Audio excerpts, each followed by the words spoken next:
Press conference রুমে বসে আছেন আমিনুল ইসলাম বুলবুল, পাশেই এসে বসলেন ফারুক আহমেদ। ক্রিকেট বোর্ডে তার হারানো চেয়ারে এতদিন বসেছিলেন বুলবুল, নির্বাচনের হিসেব নিকেশে এবার দুজনই পাশাপাশি। বিনা প্রতিদ্বন্দ্বিতায় সভাপতি বুলবুল আর নাটকীয় প্রত্যাবর্তনে সহ সভাপতি ফারুক।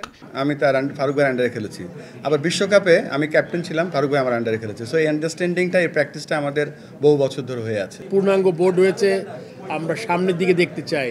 আইসিসির চাকরি ছেড়ে একটা টি-20 ইনিংসের মতো স্বল্প সময়ের মধ্যে কার্যকর ভূমিকা রাখার প্রতিশ্রুতি দিয়ে বিসিবিতে যুক্ত হয়েছিলেন বুলবুল, কিন্তু ঘটনা প্রবাহে সেটাই এখন দীর্ঘমেয়াদের টেস্ট ইনিংস হতে চলেছে। চিন্তার জায়গাতেও তাই আসছে পরিবর্তন। এখানে কন্ট্রোভার্সি হয়তো নির্বাচনের আগে সব দেশে, সব জায়গায়, সব সেক্টরে হয়, বাট আমার জানা মতে আমরা বাংলাদেশ ক্রিকেট বোর্ডে যে কনস্টিটিউশন আছে, উইদিন দ্য কনস্টিটিউশন থেকেছি। চাকরিটা যেহেতু আমি ছেড়ে এসেছি, সো এই চাকরিটার ব্যাপারে আর কোনো চিন্তা করছি না। এখন একটাই ফোকাস, সেটা হচ্ছে বাংলাদেশ ক্রিকেট। এটা একটা জার্নির অংশ ধরে নিয়েছি।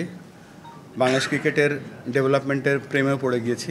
যখন সাফল্যগুলো দেখতে পেলাম, সেই লোকটা আমি ছাড়তে পারিনি। আমাদের এই কনস্টিটিউশনে কিন্তু কোনো চেঞ্জ আসেনি, তো আমরা বেসড অন দি নিড, আমরা অবশ্যই সেখানে কিছু চেঞ্জ। সবথেকে বড় চেঞ্জটা আমার কাছে মনে হয় যে আমাদের এই ক্রিকেট বোর্ডটা পুরুষতান্ত্রিক ক্রিকেট বোর্ড।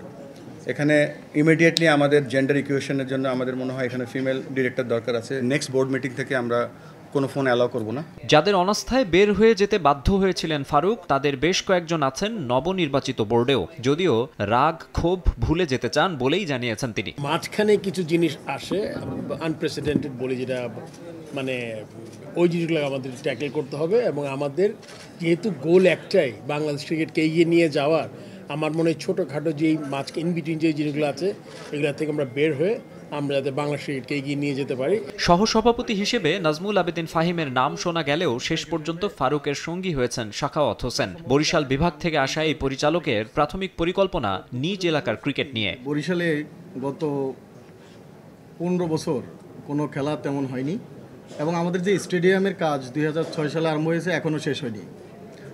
যার ফলে কি হলো, আমাদের যে লিগ খেলাগুলো এবং অন্যান্য যেই ফ্যাসিলিটিস এবং ইনফ্রাস্ট্রাকচার খেলার কিছুই হয়নি। তো আমরা একটা কর্ম পরিকল্পনা করছি।